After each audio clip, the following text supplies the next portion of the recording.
Kita akan mengajak Sobat Cuan untuk meraup cuan dari trading valuta asing atau dari Forex. Nah, untuk membicarakan hal tersebut lebih dalam, kita sudah bersama dengan ahlinya, yaitu Mas Revo Gilang, selaku Forex Exchange Strategist CNBC Indonesia. Halo Mas Revo, apa kabar? Halo, kabar baik Mbak. Kabar baik ya. Mungkin boleh dijelasin dulu nih ke Sobat Cuan, sebenarnya kondisi dari pasar Forex trading sendiri saat ini apakah memang lagi bagus atau lagi bergejolak, karena mengingat memang valuta asing kan saat ini lagi volatil banget gitu.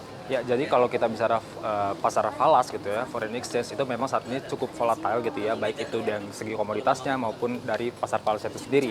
Kita ketahui kayak seperti DXY sendiri itu kan saat ini belakangan ini sedang mengalami declining atau penurunan atau pelandaian, sehingga untuk beberapa pair seperti GBP USD, Euro USD itu sedang mengalami apresiasi atau kenaikan.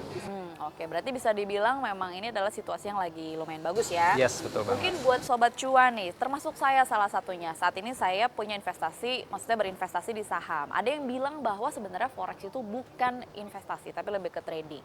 Mungkin boleh dijelasin sedikit, kenapa sih akhirnya peminat atau nasabah dari Forex ini sendiri segmented banget gitu Mas? Apa kira-kira yang menjadi pertimbangan?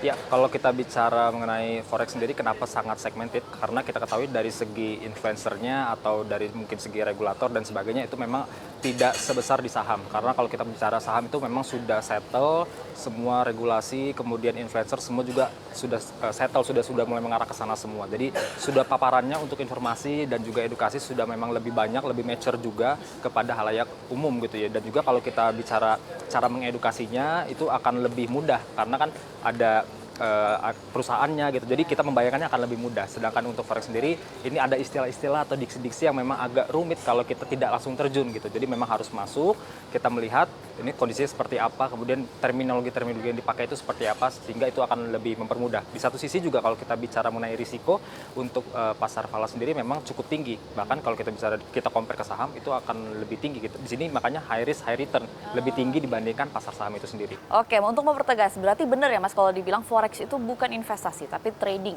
Ya, memang lebih ke arah trading ya, karena biasanya itu lebih ke short term, bahkan mungkin hitungan menit, bahkan mungkin hitungan jam, bahkan kebanyakan tuh nggak sampai seminggu gitu sudah close posisi seperti itu.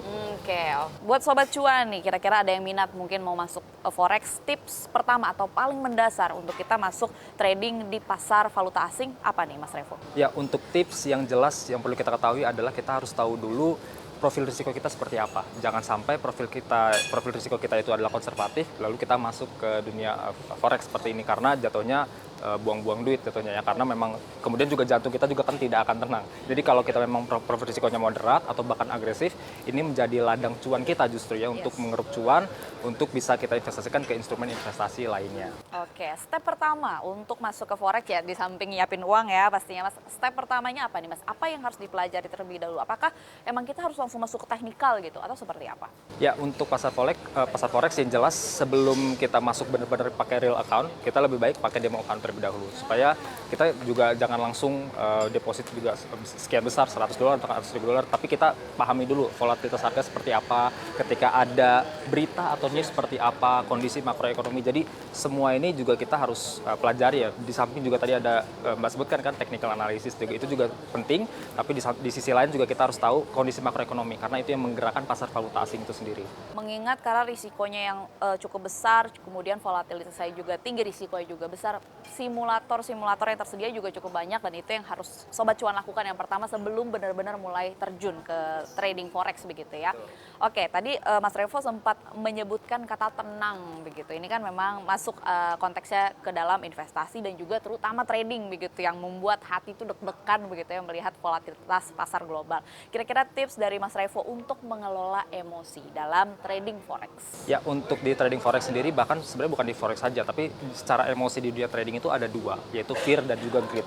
Untuk fear itu kan rasa ketakutan gitu ya, ketakutan bisa jadi juga fear of missing out, FOMO. Nah itu yang kita harus cermati, kita harus tahu bahwa di setiap kondisi, di setiap periode waktu itu pasti ada momennya. Jadi kita tidak perlu khawatir untuk ketinggalan momen. Itu untuk mengatasi fear atau rasa takut. Jadi intinya kita tidak perlu ketinggalan momen, tidak perlu, karena pasti ada momennya di setiap periode. Untuk mengatasi greed ini biasanya orang-orang yang tamak, yang serakah, yang sudah cuan terus pingin lebih cuan lagi.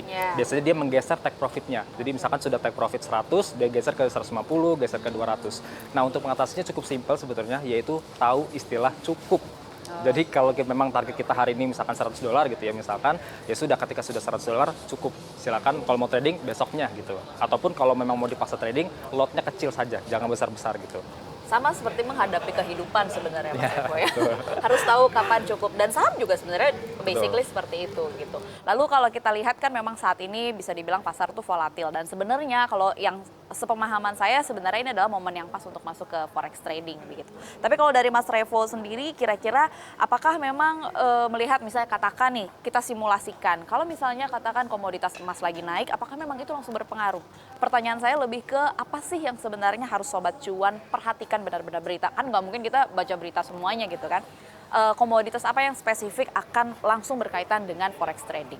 Ya, kalau kita bicara komoditas yang memang juga kita tahu transaksinya itu besar sekali, bahkan di dunia, di Indonesia itu adalah gold, XAU USD. Oke. Karena kenapa? Sebetulnya kalau kita bicara XAU USD ini kan sangat erat kaitannya dengan USD itu sendiri. Jadi XAU itu gold, USD itu adalah indeks dolar itu sendiri, DXY. Sementara kalau kita ketahui USD-nya sendiri ini akan sangat erat kaitan dengan The Fed sebagai bank sentral US dan juga segala pemerintahan kondisi ekonomi di US sendiri.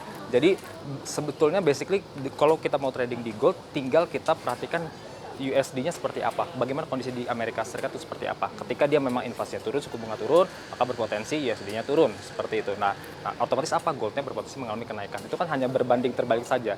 Ketika USD-nya atau DXY-nya mengalami kenaikan, berarti gold-nya kemungkinan akan turun, seperti itu. Tapi itu hanya simple method saja ya. Iya. Kita harus ada analisis teknikal lain sebagainya yang perlu kita consider juga. Itu mungkin secara fundamental ya, Betul. teknikalnya beda lagi. Kurang lebih mirip seperti saham, cuman jauh lebih berisiko dan juga volatilitasnya juga lebih tinggi.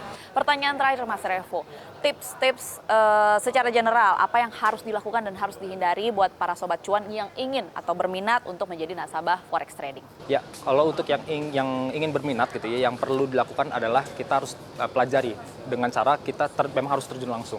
Oke, nggak harus pakai real count, tapi pakai demo count juga it's okay gitu. Sehingga kita tahu, kita bisa merasakan, kita bisa feel the market. Volatilitas itu benar-benar dirasakan. Bukan hanya teori saja, bukan hanya baca berita, baca artikel dan sebagainya, tapi kita benar-benar feel the market. Itu yang penting. Oke.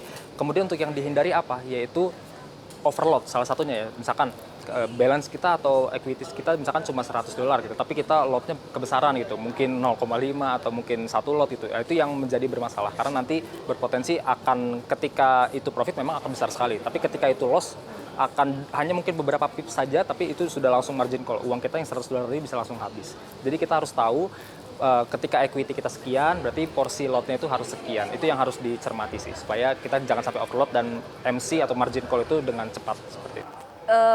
Kalau saya tidak salah tangkap dari penjelasan Mas Revo, berarti diferensiasi juga berarti ya Mas?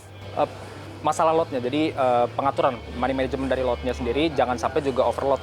Karena kita untuk lot ini akan berhubungan dengan yang namanya tadi equity. Jadi kalau equity-nya dia semakin besar, lot kita bisa semakin besar. Misalkan bisa 0,5, 0,6 dan sebagainya. Tapi kalau equity kita kecil, jangan juga gede lot kita. Karena ketika dia loss bisa langsung habis uangnya, langsung MC seperti itu. Oke, baik. Itu tadi Sobat Cuan, tips langsung dari ahlinya ya mengenai forex trading. Terima kasih Mas Revo sudah meluangkan waktu bersama kami di Invest Time. Sehat dan juga sukses selalu untuk Anda Mas Revo. Demikian Invest Time on Location kali ini mengulas soal forex trading buat para pemula. Tapi disclaimer on dulu buat para sobat cuan yang ingin berinvestasi, keputusan investasi tetap ada di tangan Anda. Saya Dina Gurning, tim liputan CNBC Indonesia.